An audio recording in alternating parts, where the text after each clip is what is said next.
In the headlines, Ethiopian strives to build modern telecom infrastructures.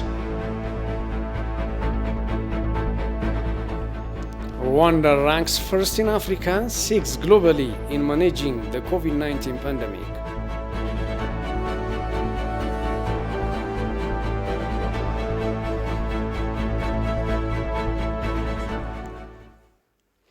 Hello and welcome to Addis News Hour. I'm Daniel Kasahun with the news.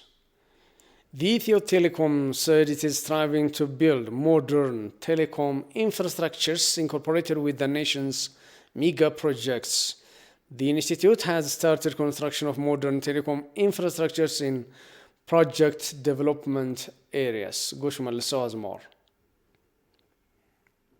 A national committee which contains government officials has been set up and operational to realize the information. Ethio Telecom is under preparation to build necessary telecom infrastructures in project areas of the information. A crew of senior government officials, including CEO of Ethio Telecom, Priyo Tamru, has visited Wanch Lake. The CEO told INA that in addition to the 500 million donation to the project, the institute has started construction of modern telecom infrastructure in the areas of the project. የ500 ሚሊዮን ብር በጥሬ ገንዘብ ድጋፍ አድርጓል። ከዛ በተጨማሪ ፕሮጀክቶቹ እንግዲህ እነዚህ አሁን የምንገኝበት ወንጪ ጎርጎራም እንደዚሁ ደግሞ ኮይሻም የቴሌኮም መሰረተ ልማት በደንብ ያስፈልጋቸዋል። እንግዲህ አካባቢውን ስናለማ ሰፊ የኢኮኖሚ እንቅስቃሴ ይኖራል ብለን እናስባለን። የቱሪዝም መዳረሻ ይሆናል። ስለዚህ ለዛ የሚያስፈልግ ደግሞ የቴሌኮም መሰረተ ልማት በአስተማማኝ መልኩ እንዲኖር ለማስቻል ነው ዛሬ እዚህ የተገኘ ነው። She said the telecom service will be built without harming the nature of the area, adding there is a plan to use solar energy. እንዲህ አይነት ውብ አካባቢን ደግሞ በመሰረተ ልማት ስናለማ ኢኮ ፍሬንድሊ መሆን እንዲችል ደግሞ አሁን ዘመኑ የሚያመጣቸው የተለያዩ የቴሌኮም ኢንፍራስትራክቸሮች አሉ። ካሞፍላጅ የምንለው ልክ እነዚህን ዛፎች የሚመስል ታወር አለ። በዛ በርቀት ላይ የምታዩት ታወር ለምሳሌ ብረት ይታያቸዋል አይደለ?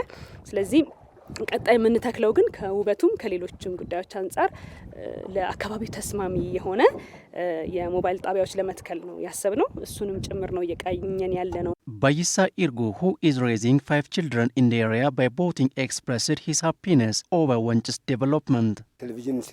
Whenever I see the project development on television transmission, I feel so happy and proud.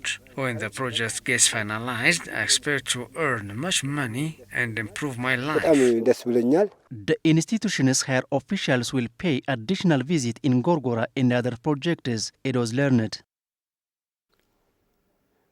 The recent security issues in Mtekel zone doesn't affect the construction of the Grand Ethiopian Renaissance Dam, said a task force established in the zone.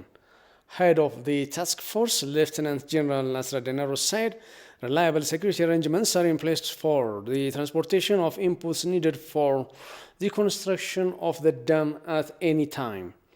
He made the remark after visiting the dam together with other officials, including Seleshi Bakala, Minister of Water, Irrigation and Energy. Seleshi tweeted after the visit that the construction of the dam is progressing as planned. The support of Ethiopians at home and abroad for the dam has reached at its climax, he added.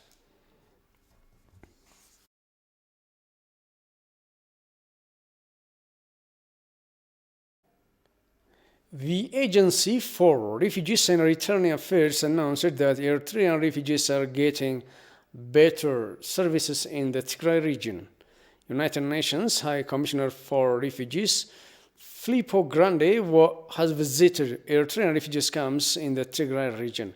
Kasaun Chane presents Jerusalem Bazaar's report.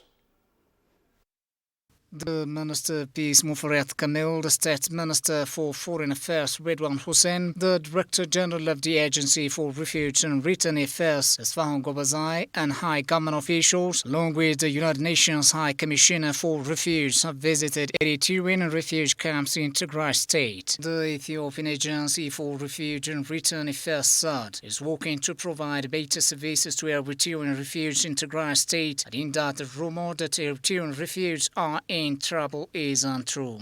During a visit, Tesfahun Gobazai, Director General of the Agency for Refuge and Return, said that Ethiopia will create a better legal framework for the reception of refugees and enable them to participate in various social issues. According to Tesfahun, several activities have been carried out in the past 3 months to improve refugee camps. Tesfahun said the rumors that Ethiopian refugees were hampered during a law enforcement operation in the Tigray region were untrue.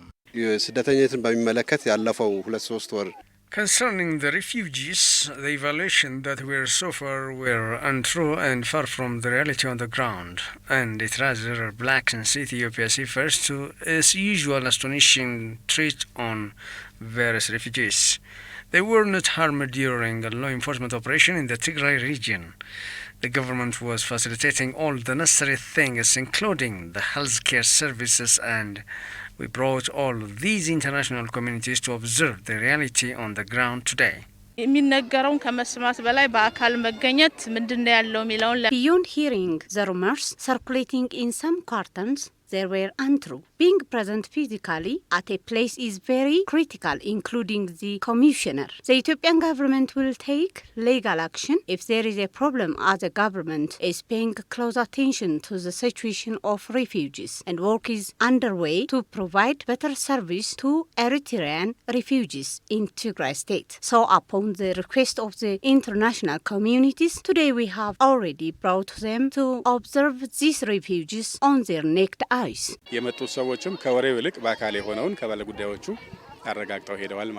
people who come have already assured the real situation from exactly the refugees themselves. The fear of the security issues was also on the request of the observers that we have come together without any security forces being accompanied. They have also checked everything that's here. Visiting the area will help us understand the reality, and it also gives chance to the government to further respond the request of the refugees and paves the way to government to work with the concerned bodies ahead, being hand in glove. Ethiopia hosts more than 1 million refugees from various countries. Of these, 100,000 are Eritrean refugees, of which 46,000 are in the 4 camps of Tigray region. The United Nations High Commissioner for Refugees, Philippe Grandi, visited the camp, which is home to a large number of Eritrean refugees. It was noted that the United Nations and other aid agencies said that they have been denied access to refugees in Tigray since fighting erupted on November 4 between the government and the rebellious force. They are concerned about food and security in the camps, which they have not been permitted to visit since the conflict broke out. The Minister of Water, Irrigation and Energy, Seleshi Bekele, said the construction of the Grand Ethiopian Renaissance Dam is progressing as planned. He made the remark following an on-site coordination meeting he had with contractors, consultants, board members and employees. In a tweet, the minister said good construction progress is per schedule. Seleshi further said the support of Ethiopians at home and abroad for the dam has reached its climax. His ministry shall deliver this clean energy for prosperity of Ethiopia and Africa.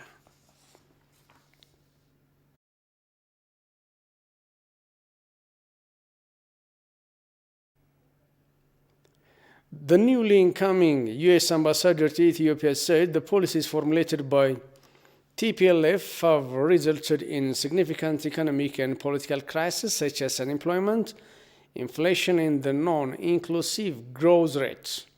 Talking about the conflict broke out between the federal government and Tigray, she said that the war was driven by TPLF, adding the TPLF minority group had been solely monopolizing the economy and politics of country for over 2.5 decades.